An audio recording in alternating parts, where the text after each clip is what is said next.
Welcome to Modern Anarchy, the podcast exploring sex, relationships, and liberation. I'm your host, Dr. Nicole. I tried to keep her quiet, but she's screaming inside of me. I tried to keep her hiding, oh, shut up. I tried to keep her quiet, but she's a wild, wild woman. On today's episode, we have Karen. Join us for a conversation about healing in relationships. Together we talk about actually feeling your trauma, ouch, that one hurts sometimes, the language of pleasure, and becoming present with yourself. Hello, dear listener, and welcome back to Modern Anarchy. My heart is so delighted and filled with gratitude that you are here, that you are learning and exploring your pleasure, and that you're tuning in to another episode of Modern Anarchy. I'm Dr. Nicole. I'm a sex and relationship psychotherapist providing psychedelic-assisted psychotherapy, author of the Psychedelic Jealousy Guide and the first research study on relationship anarchy, and founder of The Pleasure Practice, where I teach students from around the world how to craft pleasurable sex lives and non-monogamous relationships. Dear listener, okay, we had Empress Wu, we had Dean Spade. We are doing round twos, dear listener. I'm bringing back some of your favorite episodes and guests on the show. And Karen, man, she goes way back. She was one of the earliest episodes of Modern Anarchy. If you go back to that time, my voice was so soft. I was just like, hi, I'm Nicole. I had not yet stepped into radical empowerment, and I still am stepping deeper each day. We're coming harder. The orgasms are deeper. Wow, wow, wow. Thank you for coming along with this ride as we explore what it means to liberate our pleasure together in this space. And I've also been on Karen's podcast, Wild and Sublime. We had a really powerful episode on relationship anarchy, and it was also the most played episode of last year, 2025. So I'll have all of that linked in the show notes below so you can go nerd out, hear more of Karen's work, hear my episode on Karen's show. And I'm just really grateful that Karen speaks to what it's like to start exploring her inner world and more non-monogamous relationships later in life. You know, some clients I've worked with have felt like, it's just too late for me. It's too late to expand into these paradigms. But Karen is such a beautiful example that it's never too late. Okay, there are people, whatever age you are at, who are doing this work, who are exploring, who are challenging the status quo, who are writing new ways of relating and stepping into sexuality and pleasure. And so, dear listener, I just want to extend that invite to you that wherever you are at, regardless of your age, whatever has happened in your past, change is possible and pleasure is possible. And I am so, so grateful that you are here. All right, dear listener, if you are ready to liberate your pleasure, you can explore my offerings and free resources at modernanarchypodcast.com. That is also where you're going to learn so much more about my upcoming group, the Pleasure Liberation Non-Monogamy Program. Y'all, this is my 16-week program designed for you to craft the most pleasurable non-monogamous relationships you can imagine. You're going to step into a space, a classroom with students from around the world who are really serious about getting into the psychological frameworks, skills that are necessary to create pleasurable non-monogamous relationships. There are literal skills that I've seen in my clinical work, working with non-monogamous folks for years at this point. There were repeated things that just kept coming together.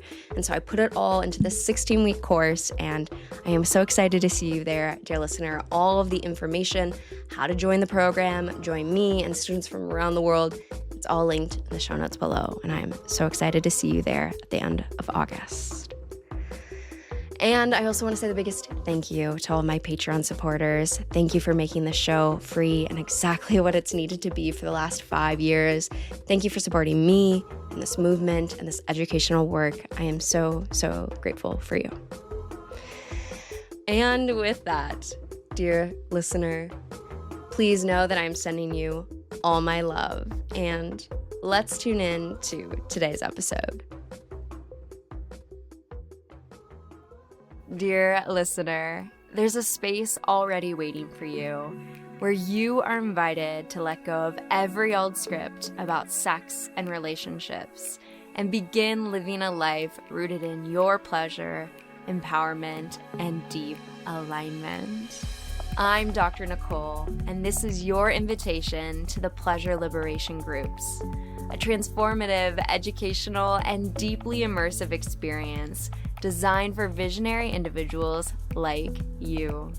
Together, we'll gather in community to explore desire, expand relational wisdom, and embody the lives we're here to lead. Each session is woven with practices, teachings, and the kind of connection that makes real transformation possible. And I'll be right there with you, guiding the process with an embodied curriculum that supports both personal and collective liberation. This is your invitation into the next chapter of your erotic evolution. Say yes to your pleasure and visit modernanarchypodcast.com/pleasure practice to apply. The first question that I love to ask every guest on the show is, how would you introduce yourself to the listeners? Oh my goodness gracious. Oh my goodness gracious. How would I introduce myself? I know. I would say I am Karen Yates, and I am in a process of becoming. That's usually what I say when people ask who I am too. I'm like, I'm becoming. I am becoming. Yeah. And for the more, I don't know, labeling side of things, I would say that I am a somatic sex educator who is interested in helping people free themselves from limiting beliefs around sexuality in order to become more free. And I also work as an energy worker, and I believe the two are very congruent. It's this kind of the same thing, the work I do, which is really help repattern people so that they can live more in flow. Yeah. The big, I'm not going to say aha, but one of the bigger things that I'm coming into awareness in the past year, and by the way, my voice is a little more gravelly because I have a cold. Right now, I'm getting over it. But what I realize is when I came into this work a number of years ago, so I really started delving into sexuality, I would say maybe 8 or 9 years ago. I really thought that everybody was, I didn't think everyone was as sexual as me or as highly sexual. I knew I had a strong libido and I knew that I enjoyed sex. But it was really more like, if people aren't in that zone, or if they kind of put up their hands, they're like, no, no, no, I kind of didn't accept it deep inside. I'm like, really? Really? Come on. Let's work with each other. I'm sure that, and now I'm like, no, absolutely not. People are unique. They may not have any interest whatsoever. Obviously, of course, I've learned much more about asexuality, but even beyond that, it's like some people explore and then they're sort of done and they're fine with it, And so I'm really enjoying being with people and getting to know people. And I'm not really speaking of erotic relationships, just new people, and kind of seeing where they're at with their eros. And where does it go? Because it might go into creation of some sort. Right. And so I kind of got off on a tangent there, but that's okay. Oh, but it's a beautiful tangent. And what a great starting point to really drop us into.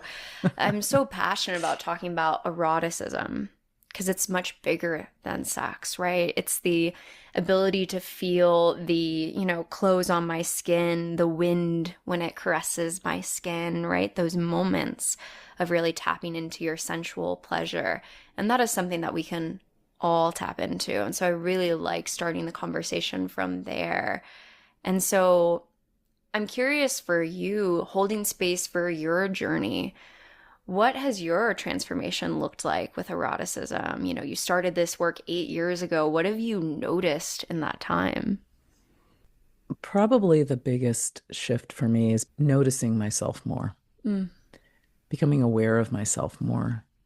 Instead of this sort of should, well, you should be liking this, or you should want to do this act X amount of times a day or X amount of times a Yeah. week, or, Yeah. and it's okay if you don't want to right now.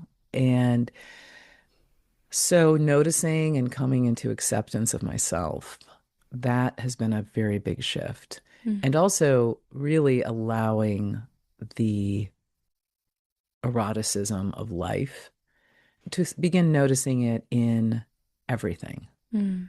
As you were saying, the sensual aspects of being in a body, which is so important Mm-hmm. because I don't really think about the body mind connection. It's body mind one word. Like Yeah, yeah. it's the same thing. The Mm-hmm. body is mind. Mm-hmm.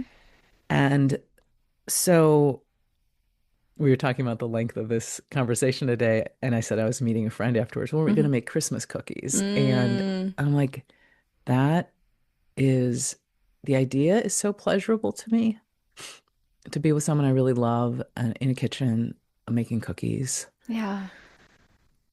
That's its own type of deep fulfillment.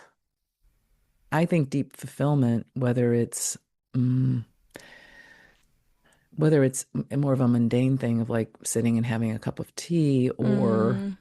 you know, being in a really awesome orgy because I really want to be there, Yeah. say, they're pretty similar.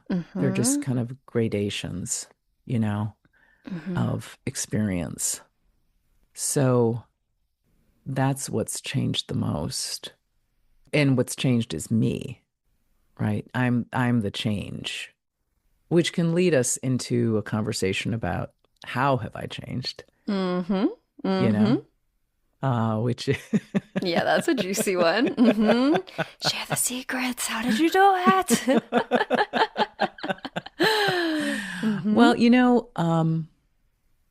when I began the work, just in sexuality and being more sexual, I was in a long-term partnership. And then when I left it, I felt really called to experiment Mm. and follow pleasure. Yeah.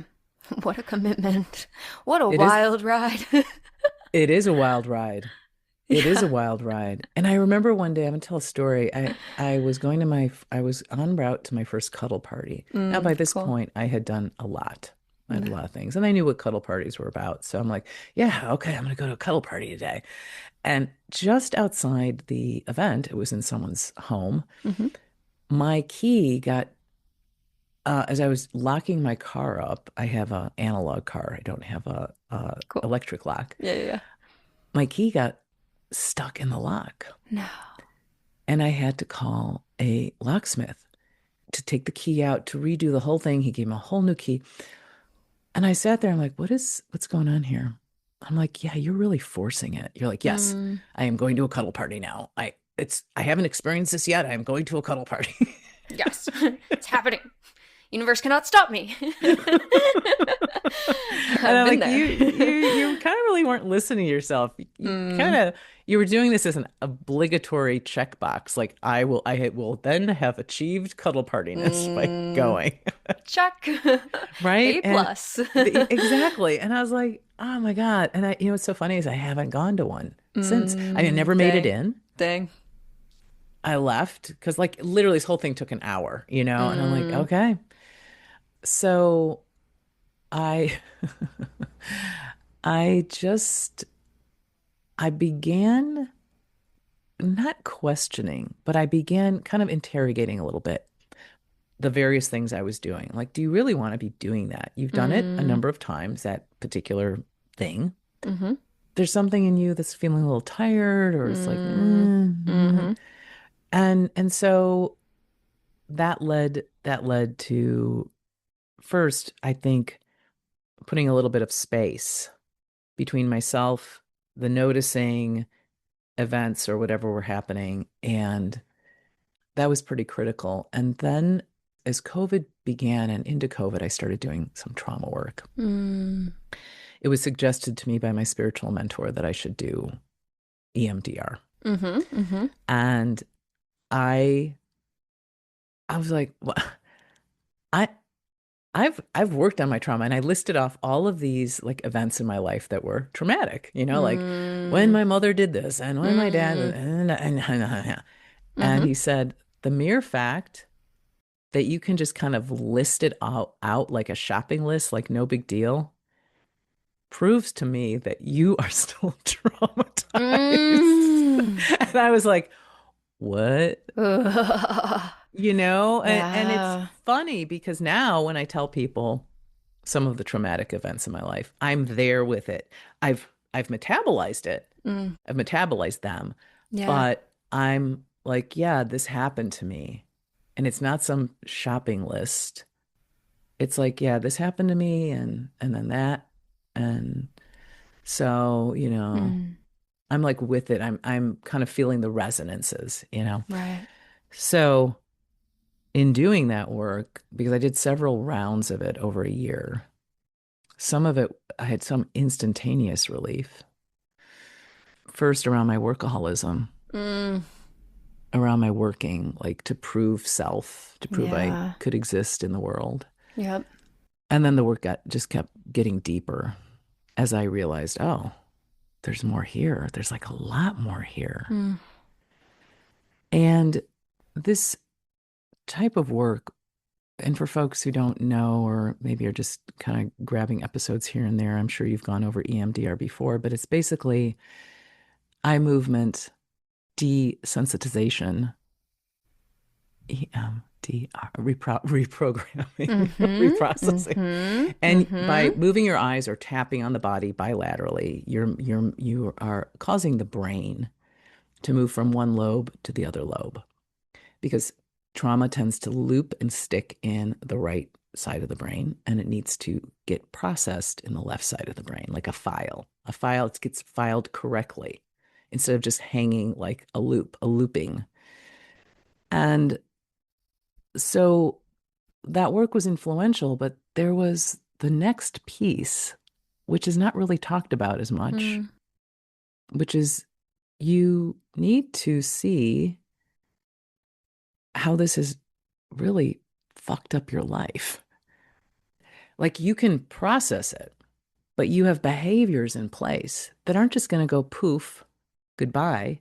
I mean, I found that there was suddenly a massive space between me and the impulse to work compulsively, mm-hmm. which was remarkable. And I was Yeah. able to sort of take hold of it very quickly. Good. Yeah. But there were other aspects that, how I treated people, judgment toward others, judgment toward self, that were really pernicious. Yeah. And that's an ongoing process. That's ongoing. That's not like one and done. No, that was a lifelong, humbling journey, isn't it? Becoming. We're becoming. We're Always becoming. becoming. I'm Karen Yates and I'm becoming. Exactly, exactly, exactly. But, what the remarkable part, because I got to talk about what's remarkable, Mm-hmm, mm-hmm. is the brain, my mind, myself. The self has simply dropped into me. Like Mm, I'm, I feel weighty, and I don't mean that in yeah, a bad way. I mean, like, I feel solid and in place wherever I am. I'm solid and in place. yeah, And there's very little chatter anymore. There's very little chatter. There's baseline contentment. Mm. That's extraordinary Yeah. for me, having lived many decades on the planet. And even with all of the talk therapy, there's still vortex days where I just get stuck in Of a course. vortex. And so what that has allowed me to do is access a different kind of pleasure, Oh, yeah. you know? Yeah. I mean, I hear presence in that Mm-hmm. fully, right? The weightiness of being fully there. And often I feel like what I notice for folks in that space is the ability to really sense into their embodied experience, as well as the ability to author your own life rather than just coming from a space of reacting, reacting, reacting. That Yeah. presence gives you the moment to notice the stimulus, whatever it is, pause, and then have the insight and awareness to say, who is it that I want to become? Great, I want to become the Karen Yates that does this, this, and that, and now I'm going to do it rather than the old patterns that are often habitual, almost like a knee jerk reaction from our pain points. Yeah, I remember maybe like a month ago, I had been mad at someone Mm, in the way that I'd been mad at this person for a while. mm. And I was walking across my living room and I suddenly stopped. And became very aware that I had been mad for a while, not Ah, just like a couple days. Like this had been going on. And I stopped. I'm like, do you like this feeling? right. Do you like being mad? No, it sucks to be kind of, this quiet rage for a long period of time. It's not pleasant.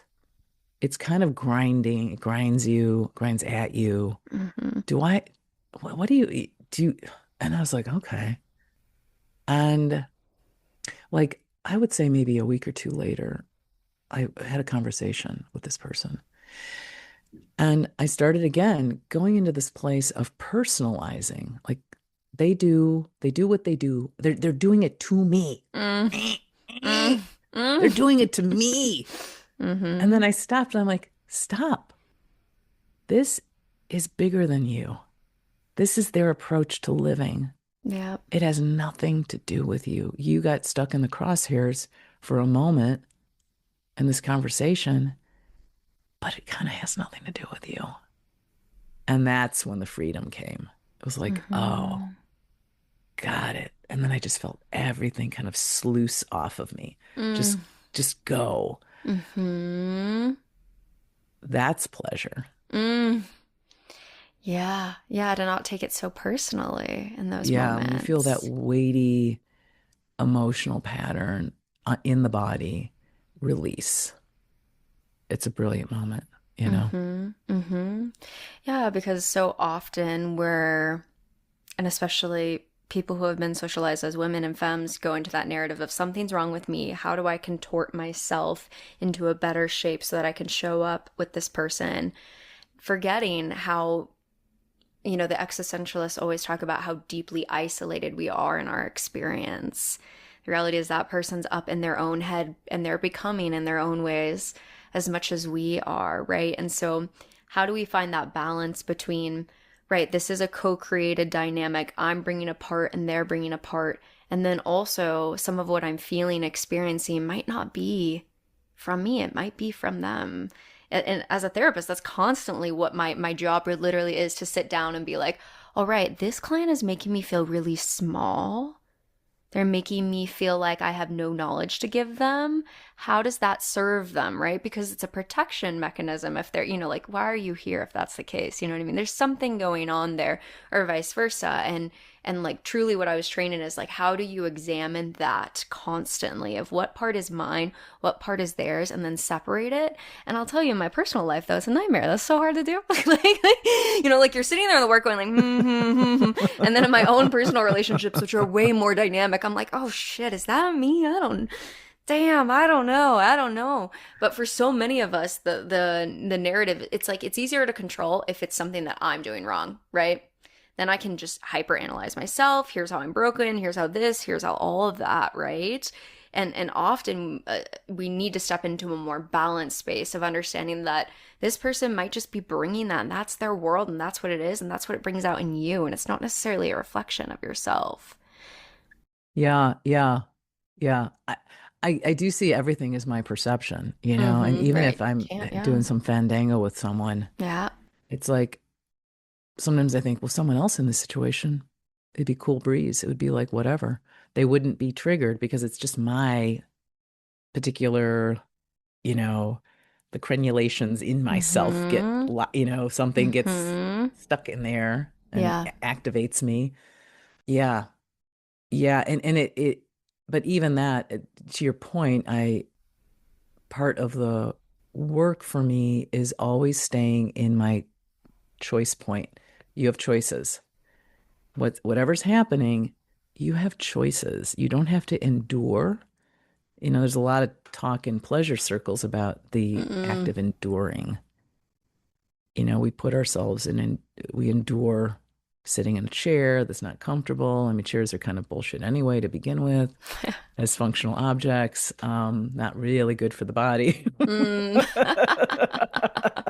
Mm-hmm. But yeah, we don't have to endure in relationships. We can, curiosity is a nice way to kind of break these moments that have like just been stuck. Yeah. Like, oh, when you said that, you have to be in a neutral place though. You can be like, when you said that, what did you mean? Like, I know. I truly curious. Like, know. when you said that about me, what did you, like, what did you mean? Right. And it's sad that the people that are closest to us often get our most authentic, raw, unfiltered parts, which usually don't is not as curious. You know what I mean? It's just like, "Ah." But right, when we are curious, which is where we should be, and it's a good invitation when we get like that with our partners, where we lose that sense of curiosity and our voice and tone raises, and now we're making assumptions, all of that. Like, can we come back to the body, as you said first, right? Because I think it's hard.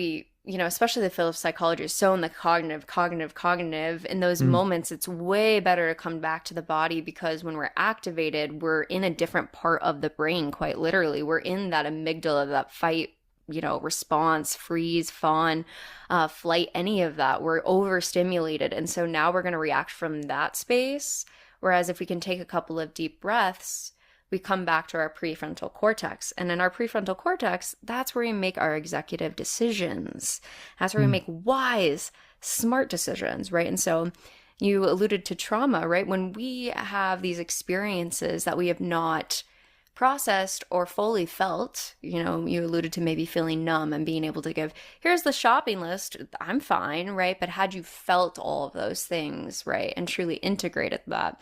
So if you haven't done that work, then when people hit into something that's related to that, maybe it's abandonment, maybe it's jealousy, maybe it's a moment of enduring where you really don't want to, the trauma immediately brings you to that part of the brain and you're in that more like ancient reptile like form of the brain. You're not in your prefrontal cortex, which developed much later, right? In terms of holding critical thinking. And so I'm always trying to bring people back to their bodies in that way because we can go into the cognitive for hours and hours and hours and hours, but it's not going to get you anywhere if you just keep spiraling. You need to come Oh yeah. back. Oh yeah. Yeah. Absolutely. Hmm. Absolutely. And then that's where you feel more pleasure because you're not just in the cognitive. I mean, I love a juicy fantasy narrative. I'm all here for a fantasy narrative, right? But you have to be in your body with it to actually feel it. Yeah. Hmm. Yeah. Was there a period of time that you were enduring in your erotic spaces? Does that come up from your own lived experience or the communities that you've been in? Yeah, I think about like a long-term relationship that I had been in at one point in my life. And there was just such a built-in pattern. Mm. It's like this is the way it is, this is the way it goes, beginning, middle, end. Not a lot of general erotic curiosity. And I remember there were a couple of points when I had suggested, a book or, oh, hey, I saw this thing. And there were actually very great moments of like, oh, new, the Yeah. new, Yeah, yeah, yeah. you know? Um, and at that point, though, I was still pretty in my trauma patterns. Mm, And it's was around feeling trapped. I was living in a place where I felt really trapped. mm, I mean, I wasn't really trapped, but yeah. psychologically I felt trapped. Right. And when you feel trapped, you do things a certain way. Certain behaviors will come up. And, I just was thinking of like lab mice and rats when they're stuck in these horrible experiments and they kind of go crazy. Mm-hmm. Mm-hmm. They become very neurotic. Yeah. And because I did not see, again, my own agency and my own power, I didn't Mm-hmm. feel myself in the Mm, relationship. I was always in reaction mm, to the other. mm, I wasn't myself mm, with myself. I wasn't weighted. mm. So I was like, oh, this is a figure from like the 1970s. There was I think it was Bozo the Clown, Chicago clown show. Cool. And there was I'm ready for this story. Let's go. and they had a Bozo, this really famous clown that had Yeah, this TV yeah, show for kids yeah. at noon. And there was a blow up clown you could buy, Mm. and it had a curved bottom that was weighted with sand, and you could punch it. And then it would go all the way back, but it would come back, and then you could just Mm-hmm. punch it. And I always felt I didn't feel like a punching bag. I don't, that's not the Mm. metaphor I'm Mm. attempting to craft. Mm-hmm. Mm-hmm. But it felt like I was always in movement based on what was going on instead of just like I'm solid and I'm unmovable in a good way. Yeah. I'm still flexible, but I'm like with myself. I Mm-hmm. never felt those things. I mean, that took a really, really, really long time to get to. And many, many people are in reactive states Yeah. every moment, every day of their lives. Mm-hmm. It's not something new to me. We live in a reactive world.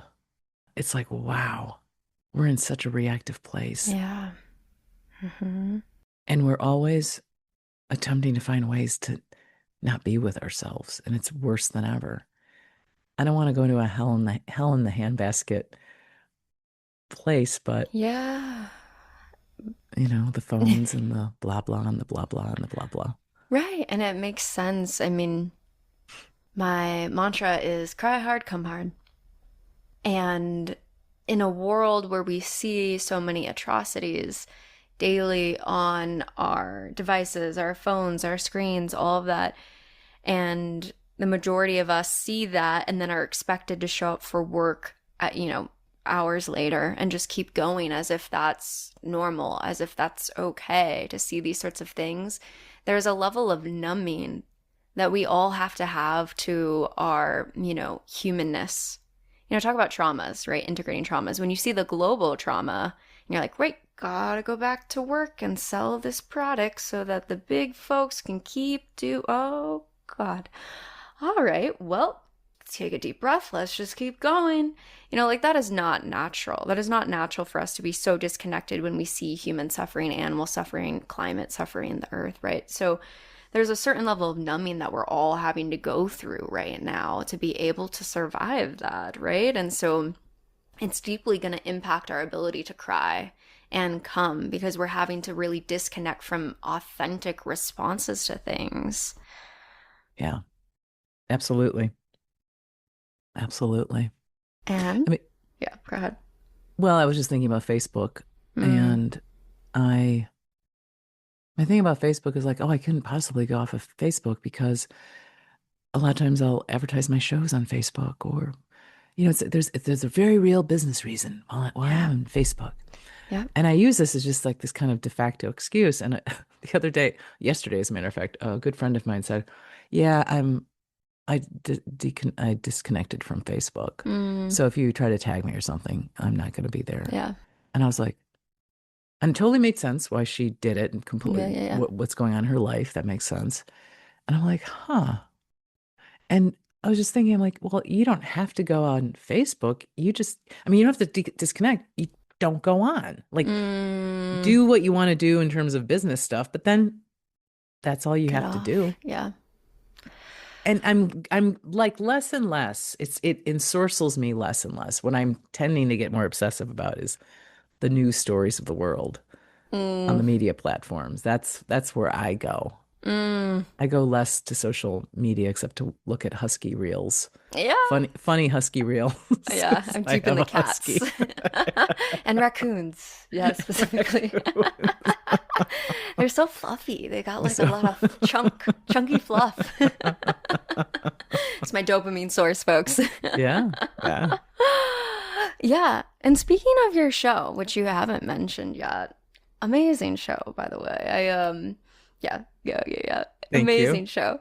I when I connect with different therapists, one of my supervisors, I was telling her like, oh, like these are the things I'm passionate about. These are the things. She's like, have you heard of Karen Yates and Wild and Sublime? I was like, Doctor, I have. Yes, I have. Oh my God, who was this? This is amazing. Dr. Nikki Dworkin, she's one of my Oh, supervisors. Yeah. So oh she's man, great. Yeah. Nikki. She's my first like supervisor who's much more kink poly aware than I've always had like monogamous supervisors in this work. Your face, I know. Wish you could see my face. I'm like, what?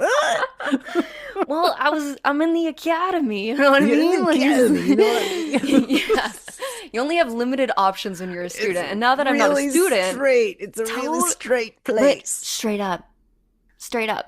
There was no opportunity for anything in what was limited. Now that I'm graduated and I get to choose who I want help from, yeah, it's beautiful to have someone who's way more aligned and is like, yeah, have you heard of Karen Yates or like, all these other experiences? But like your work is rippling through the community in that way. Oh, thank you. You know, people do say to me, therapists, because a lot of therapists go to the show, Yeah, and they say, yeah, my clients, they'll come in, they will have come to one of your I love shows, and then that. they're ready to talk Yes. at the next appointment. Oh, so good.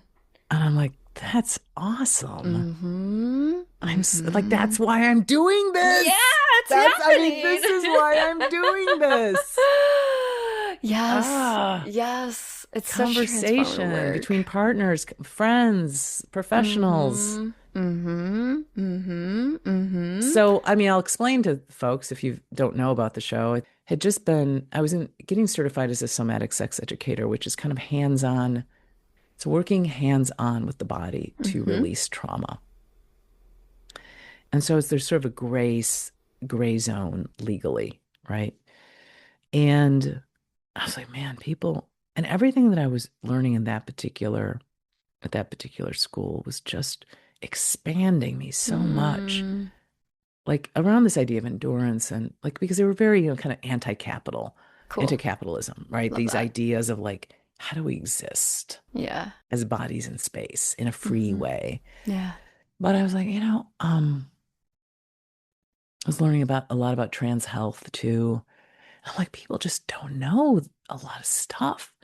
And they're siloed. They're siloed in their own world. And kind of the last time you learn about sex is usually like when you're eight, I don't know, in high school, Yeah, I didn't get maybe, that. maybe. Abstinence. Right? Yeah. Oh, yeah, Yeah, sure. yeah. Yeah. Okay. But I thought, wow, wouldn't it be great to have a talk show Yeah. where we really talk about this? And it's not like, which is like, Sex. yeah, really You said Beavis the and word. Butthead. Whoa. It's like, well, what if we like were really talking about it? Yeah. Like, but it was fun. It was fun. We were laughing, but we weren't like, it wasn't like guffawing, like Right. making fun of it, Right. And then have some burlesque for the juice. and then Mm-hmm. have erotic storytellers talking about their own experience. And Mm-hmm. wouldn't that be great? Mm-hmm. So, yeah, I was doing it for once a month until COVID. And then after COVID, it's basically 3 or 4 times a year now Yeah. at Lincoln Lodge here in Chicago. And there's going to be one February 8th, which is a Sunday. Um, Mm-hmm. and then I do a podcast too. Yeah. Yeah. And I mean, it's so transformative. So many people are nervous. That's one level. Nervous to talk about sex, scared that if they do, it will hurt the other person. They'll experience disconnection, abandonment. They'll be told that they're too much, afraid that they're not worthy of having that level of conversation. And then there's also a deeper level, which is that many of us don't even have the language formation to even start Exactly. the conversation. Exactly. I created a pleasure wheel because I was so passionate about the emotion wheel that we have in psychology. That gives us all these things we can kind of point to of like, oh, okay, sad, and then here. And so I created a pleasure wheel, which, dear listeners, on my newsletter, you should totally sign up for that. It's pretty great. It's pretty great. It's pretty Thank great. you. I Yeah. appreciate that. Yeah.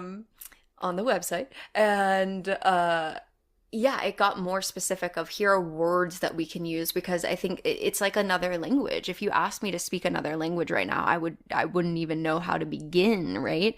And so many of us need that formation of here are some of the words I want to use to describe what I'm wanting, and then the confidence to actually have that with other people. And so your show is so transformative because you hear people having these dialogues. And so many of us will feel longings and cravings, and we're getting to hear people actually make sentences of some of those like intangible embodied things, right? And then someone says it and you're like, you're right, that is what I want. And wait a second, they just said that on this show, everybody's laughing, no one died. No one died. No No one one died. died. And most people don't even look uncomfortable. I mean, they might be uncomfortable Right. inside, but no one really is. Right. It's funny when the show first started, I think there was a higher degree of uncomfortability. Mm, People were like, okay, what is this thing? sure. What is this event? What's going on here? Right. And then over time, trust built because there is a lot of repeat audience, like a lot. Which is They great. come back every time. And so it's becoming a much more groovy, fun show, and I can really have fun with the audience now. Mm-hmm. I'm more Mm-hmm. relaxed. Yeah, I think that was my next question I wanted to ask is how have you transformed holding the show? Because for me, I know when I first started, we haven't said this, dear listener, Karen was on the show the first 10 episodes I had. Thank you for trusting me to come on. You didn't know me. I didn't have a following yet. Like, thank you. Of course. Yeah, man. And so I remember beginning and one of the first episodes I had, they were like, oh yeah, you should get on FetLife. And I was like, what is FetLife? Like I had no frame. I was just like cracking into this world. And a huge part of the show for my own journey has been transforming my comfort level with these topics. So Oh my yeah, gosh. that's what I'm saying. I want to hear for you, like, how have Oh you yeah. Oh transformed? yeah. Well, I began everything when I was in my early 50s, right? Mm, I wasn't in my 20s. I wasn't even yeah, in my 30s. I was in my yeah, 50s. yeah. And I thought I was pretty liberal. Mm. And my joke is, I thought I was liberal because I was a gay ally. Like Ah, that to look at me was you. Look like, at you. I'm LGBTQ friendly. Yeah, okay. I'm sex I'm down with positive. that. Yeah. Leatherman, Yeah. sure. Yeah. You do you. That's great. Yep. Don't yuck another yum, right? Right? Exactly. Truly. Yep. Um, but then as I got in and both in learning because I moved into tantra circles first, Cool. and there was a certain, there's a very relaxed quality in tantra circles. It's Yeah. very relaxed. It's not high energy like boom boom boom boom boom. No. It's like, yeah, we're being Mm-hmm. really groovy and we're doing Right. this and I'm like, this is awesome, Yeah, it's totally. Um It's not the Berlin techno rave where everyone's fucking, dun dun no. dun dun. No, no, It's like it's no, on the no. It's on a Sunday. It's bright. There are There's white incense. curtains. Incense, yeah. There's We're incense. connecting. And I love that Connect. vibe. Oh my God, me too. I'm My so nervous into system loves that vibe. it. Me too. Me too. Yeah. But, then as I kept kind of moving in different play circles, and it was like, getting invited to a kink party, and I'm like, Mm, well, what's going, like, I understood basically intellectually what was happening. Okay, people get pleasure out of pain. Okay, bottom line, mhm. great. And there's a power dynamic. Okay, get that. I get that. I get that. But at a certain point, I'm like, I don't get this. Like, I got it Mm, and I didn't get it. I couldn't feel it in myself. I yeah. really wanted to I wanted to make sense of it by feeling it. And I don't even mean doing it, I mean like something. Like there was, and then finally I began like because people would be on the show, they'd be talking about it, and I'd be like, Yeah. okay, cool. Yeah. Like, I'm not yucking your yum. I get what you're saying. This is all really interesting. And it's really been only, I would say, in the past couple of years, I'm like, okay, I get it. Like, I get it now. Yeah. What was the unlock? That kind of what we said at the very beginning, or what I said at the very beginning, that Mm, everyone is a unique creature. And we have ways of processing pleasure. And when I say pleasure, I mean sensation. And some people are very much created to take in strong sensation as a pleasurable thing. That was the first thing that really started striking me, mm, like, oh, some people are more attuned to this, period. I don't have to like love stuff. I don't have to love every single thing about kink. I can use, and the second piece was, I can use this world to open up things for me that I might not have really given much thought to, because there are whole built out universes in kink that are there for the experiencing if you want to. mm-hmm. So if you one day, I have a friend, he's been on the show a lot, and he's a very kinky person, and he was like, my kink life continues to evolve because I'll have a impulse, like a Mm, or mm, one day a new curiosity will just kind of yeah. float into my existence, and then I will just sort of follow it, Yeah. follow the kink path, Yeah. and it will open up something completely new. And I remember when I Mm-hmm. first got to know him, he wasn't into rope. He was Mm, just into kind of general sadism, and then he moved into rope.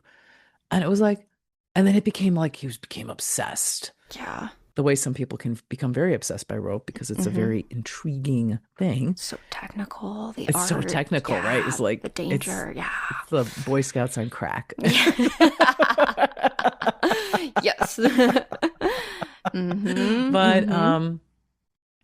and those sorts of conversations, because I'm in the conversation business. It's great. Because I would just get people's, I mean, if I was just by myself with no show, Yeah, I know, I wouldn't right? know this. I wouldn't know any of No, this. I I mean, I'd be know. taught it, but I wouldn't push into it because I'm like, I really want to understand this. And so Right.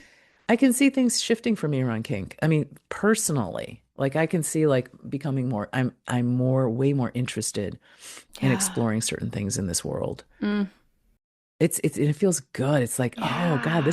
this reminds me back of the juicy early days when I was like going to Ah. my first party, my first play party, like, oh my goodness, I'm doing this, Mm-hmm. and Mm-hmm. now it's like, oh my gosh, I'm going to this, Yeah. this munch, or I'm going to this thing. Oh my God. Mm-hmm. It's Mm-hmm. fun. Yeah. Yeah.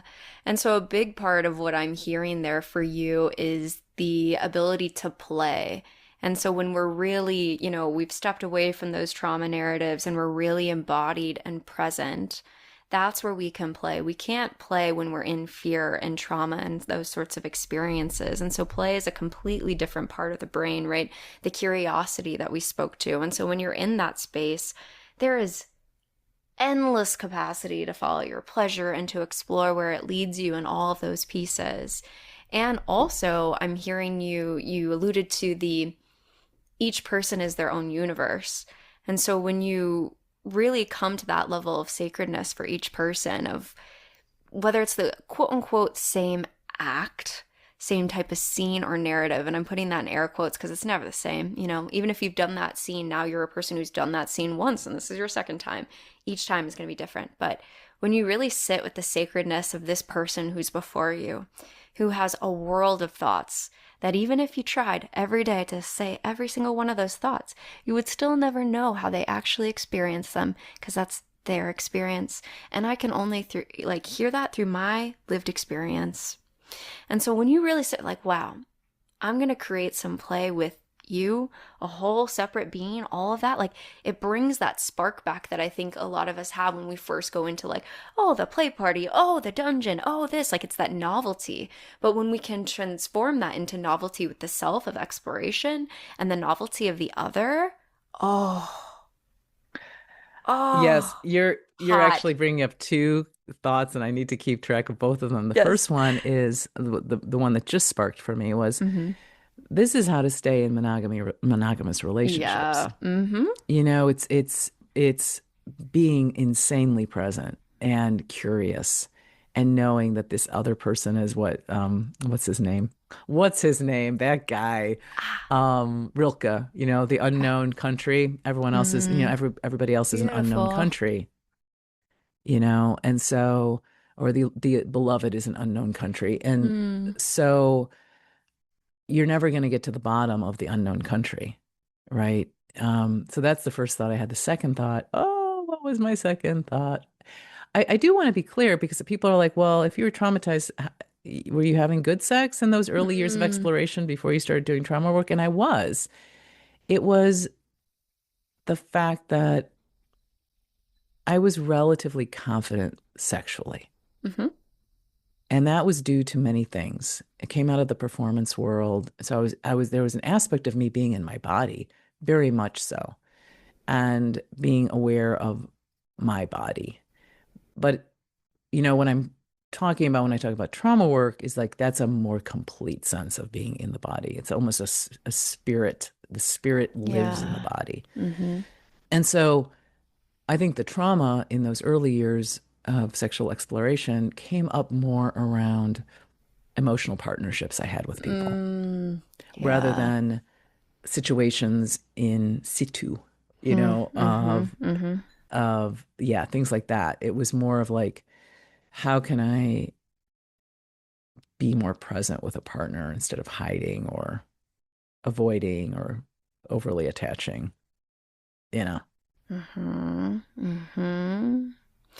I'm curious, Karen, with all of the wisdom that you have now, what words would you say to your younger self who is beginning that journey? What would you say?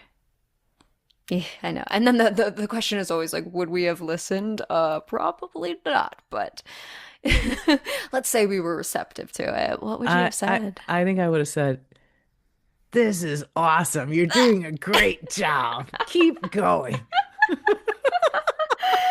Do you think it would have landed? Yeah. Yeah. Oh, at the time I Yeah. was like, this is awesome. Like it wasn't a lot of like I would where I have so few, I have virtually no regrets of those. Like, Good. Good for you. I love that. yeah. Yeah. I mean, I would say the difficult parts were, the earlier parts of my life when I was kind of, it felt like I was sort of banging around. Like, what am I Mm-hmm. doing? I'm banging, Mm-hmm. just that trapped place. Mm-hmm. And, but I could clearly see that I was year after year, I was more aware that I Mm. was I was becoming far more aware and present with myself. I just felt like I needed that really deep somatic work Mm-hmm. to bring me to a new place. Mm. And of course, the somatic sex work that I experienced with other people working on me Yeah. and in Tantra, Tantra isn't Yeah. just a groovy partner on partner thing. It can be extremely healing. Mm-hmm. And I had extremely healing experiences. So that was, I need to be really clear, like that was also in the mix, moving me toward, clothing on EMDR. That's Yeah. an idea. Nude Yeah. EMDR. Someone's doing it in the underground. I can bet you. Someone somewhere. And it's healing when in the right container, I'm sure. Mm-hmm. Yeah. Mm-hmm. Yeah, and so I'm hearing the importance of community in so many different ways, whether it's your EMDR therapist, the people in the tantric community, the people in the podcast, right? The self is always created in relation. The feminist Mm. psychologists would say there isn't even a self. They're very specific about that. They were like, it's the self dash in dash relation. And I find that to be a really powerful stance that they have in psychology, which is to say that we're always evolving. Sure, we are the culmination of all those experiences. That's who you are. That's who I am. And also, this language that is coming out of my mouth is from people who created it way before me. All of the people that I've interacted with, all of the people that you've interacted with, right? We are harmed in relationships and we heal in relationships. And so I'm hearing how many transformative people really played a role in creating the safe container for you to expand. Yeah, I'm really glad you said that, because before our interview today, I was thinking about what did I want to say about pleasure, and I'm like, it really is about being in a relationship. It's that for me is like the deepest place, whether it's making Christmas cookies or having great sex or whatever. It's like being in the balm of being in relationships and being held, whether it's societally. I mean, we all felt it. We're feeling the really long tail of COVID.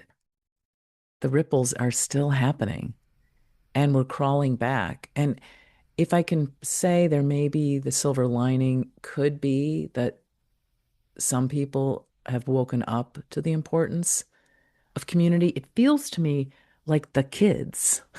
Mm. See, I'm old enough now to say the kids. The kids are figuring this out. No, I'm seeing all Mm. this wonderful like maker spaces and people like Gen Z wanting to like create something more authentic, less Yeah. bullshitty. Yeah. I love that. I'm so excited to see that. Mm. Groups of like 10, 12 people, potlucks. Yeah. Absolutely. That is so fucking wonderful to me. It's like, yes, this is the answer. A lot is being destroyed right now. A lot is falling down. But in the rubble, people are really putting it together for themselves. Mm-hmm. And I saw an influencer on one of the moments I was on Instagram this week. I saw an Mm-hmm. influencer really despair, young guy, really despair of the fact that everywhere he goes in New York City, people are freaking glued to their phones, even in crosswalks. Yeah. Which is And dangerous. But it's yeah, yeah, go for oh it. yeah, danger, danger, In New danger. York City? And Those taxi drivers? No. Yeah. but like eventually several things are going to happen. People are going to like double down on their digital use, and that's what they need to do, or they'll break free of it. I don't think this is particularly sustainable. These are not sustainable habits we have, I don't think, of watching streaming a million hours a night. Although when I was a kid, people watched TV all the time and we only had three Mm, channels. You know what I mean? Like mm-hmm. there are ways to check out and there's many reasons why people want to check out now, but I do think some folks will come back. Right. I Right. do think they will. Oh, yeah.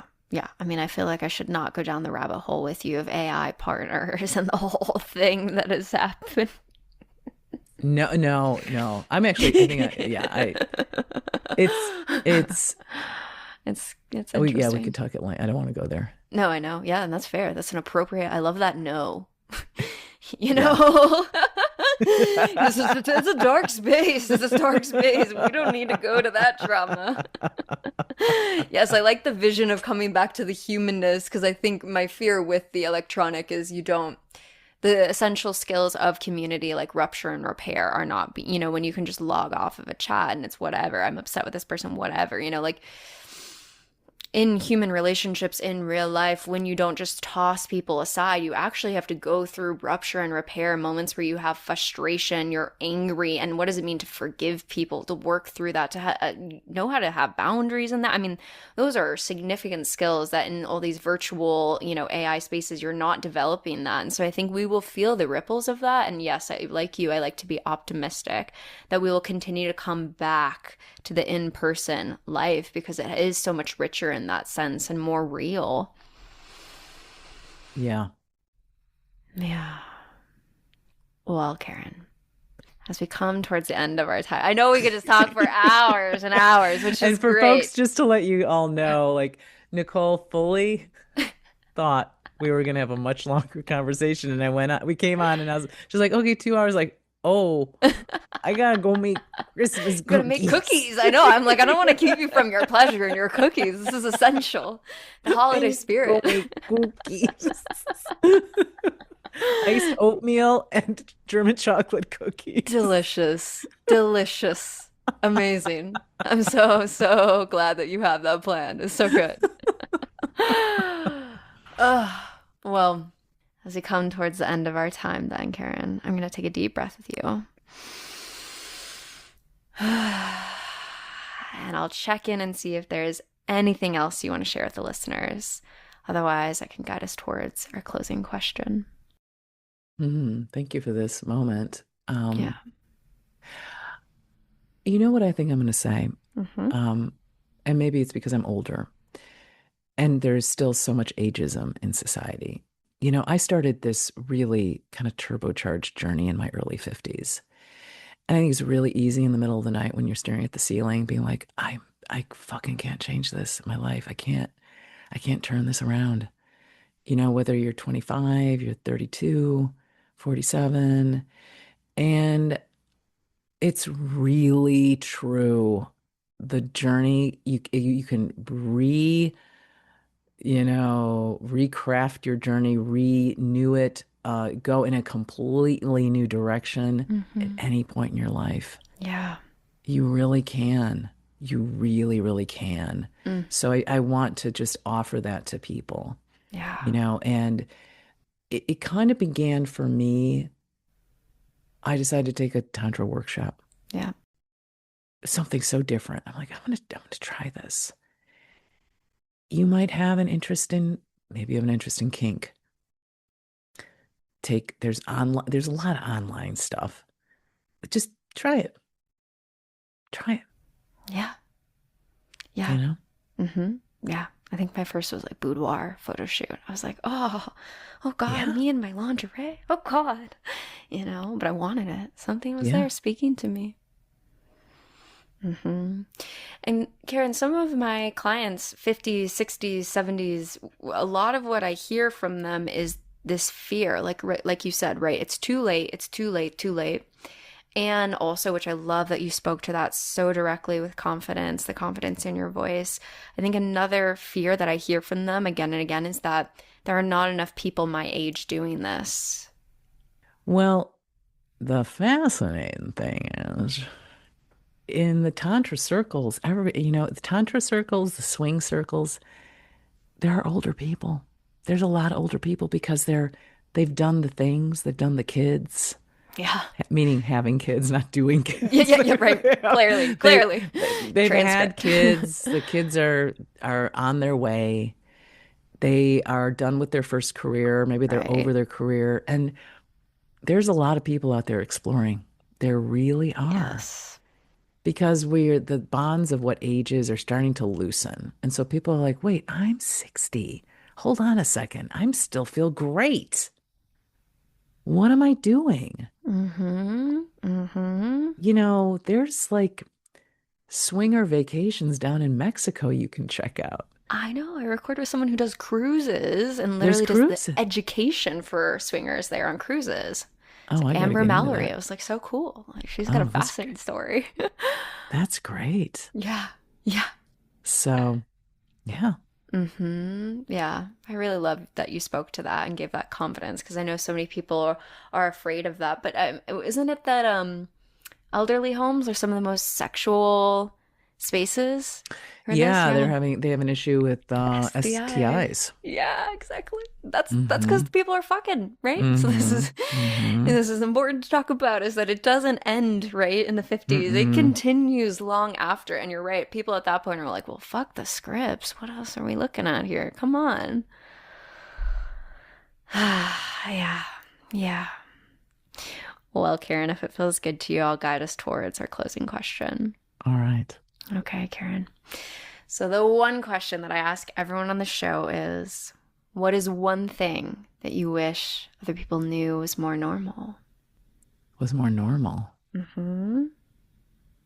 That cuddling and simple touch is as fulfilling Mm. as sex. Mm. Mm-hmm. Mm-hmm. Mm-hmm. To the younger part of me who says, but how, Karen? What do you say? How? What does this human speak of? It could never. Well, I would say that it's about really relaxing into yourself with your partner or partners and allowing just to give over to the enjoyment of touch and to feel the cells open, the cells of your skin open under the light touch or squeezing of hugs and the warmth of being with another body. You know, that's the essence of humanity right Yeah. there. That's humanness. Mm-hmm.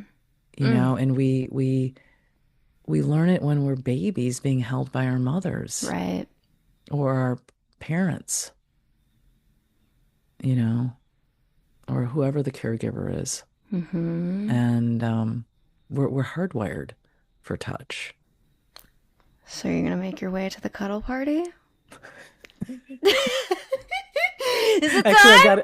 I just got an invitation for one the other day, and I'm like, Well, make sure the key works this time, okay? You make sure the key works, or we have the locksmith on speed dial. that's right.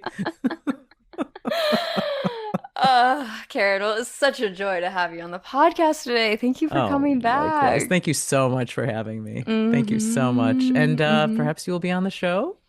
I'm always happy to come back. Always happy to come back to Wild and Sublime. It's such a Good. joy. I'm Good. sure all the listeners are dying to know. Where can they find your beautiful voice and your show, Karen? Well, you know, Wild and Sublime is a podcast on all of the major podcast networks, and you can go to wildandsublime.com. Yeah, And amazing. and Nicole's interview that I had with her early last year was the most downloaded of 2025. It was such a dream to wake up to that email. When I saw it, I was like, oh my God, I know, it's it's happening. so good. It's happening. So People good. are alive. They're feeding into it. Yes. Yes. We were talking about relationship anarchy. Yeah. The revolution is happening. It is happening. Yeah. Amazing. I'll have all of that linked in the show notes below for your dear listeners, so you can go find my interview and all of Karen's links. And so thank you again, Karen, for coming on the show today. And enjoy Quite your welcome. cookies. Enjoy Thank your you. cookies. Thank you. Amazing. Dear listener, thank you so much for tuning in to Modern Anarchy. Thank you for sharing this episode with your friends, with your lovers, with your community. Truly, it means so much to me, and I am so grateful that you are here.